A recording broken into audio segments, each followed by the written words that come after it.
ازيكم؟ يا رب تكونوا بخير. تحليتك النهارده موجودة عندي بطريقة مختلفة جدا وطريقة بسيطة، مش هتاخد من وقتك أي حاجة خالص. يعني هي فعلا تحلية تركية، جمالها وطعمها في حتة تانية خالص.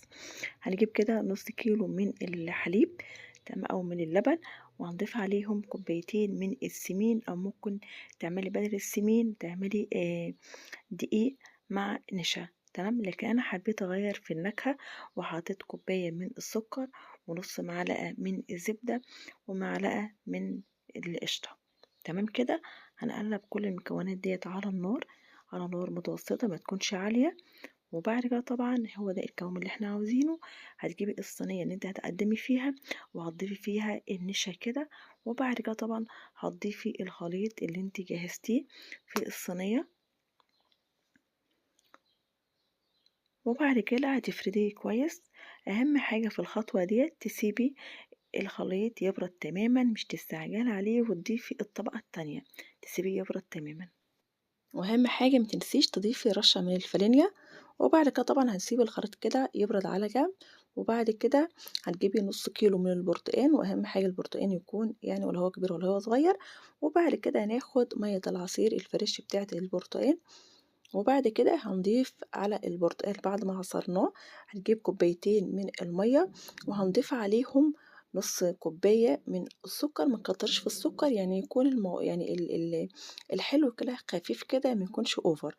تمام. وهنضيف 3 معالق من النشا، ومعلقتين من الدقيق، وهنضيف 3 معالق من عصير البرتقال اللي هو البودر.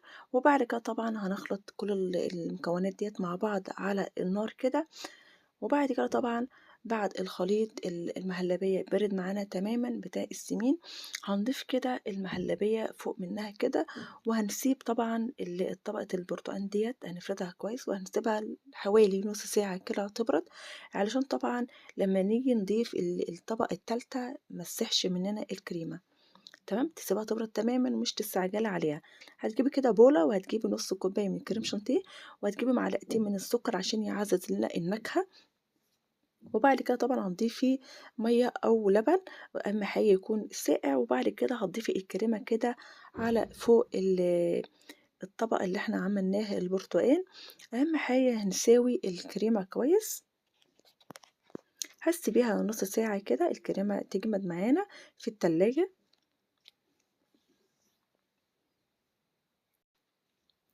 طبعا وهتضيفي اي نوع فواكه موجوده. كان عندي البرتقال فانا قطعته لشرايح كده صغيره مثلثات، زينت بيه الكريمة.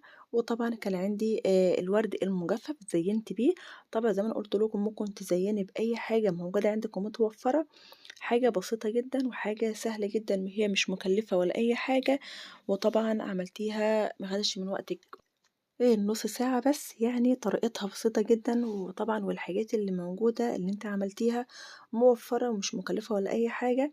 هنقطعها كده بقى.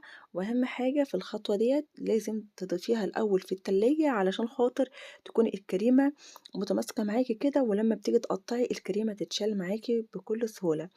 تمام. طبعا تنفع لأي عزايم هتعمليها، جميلة جدا ورائعة جدا، اسمها لقمة الباشا. فعلا تستاهل ان انت تعمليها عندك في البيت وتجربيها. طعمها لذيذ جدا، وعلى فكرة هي خفيفة جدا، ومش محطوط عليها سكر كتير واضافات كتيرة، لكن النكهة اللي فيها كويسة جدا ولذيذة. وطبعا انا كان عندي عسل، فانا ضفت عليها كده معلقة من العسل كده، علشان طبعا انا مش مكترة السكر في الحاجات اللي انا عملتها المهلبية والحاجات الكريمة. يعني انا معززة السكر شوية. من اهم واحلى الحاجات انت ممكن تعمليها في البيت. وطبعا السكر بتاعها يكون خفيف. اتمنى مني يكون وصفة النهارده عجبتك، اتمنى منك اللايك والشير، اتمنى منك بداية حلوة. مع الف سلامة.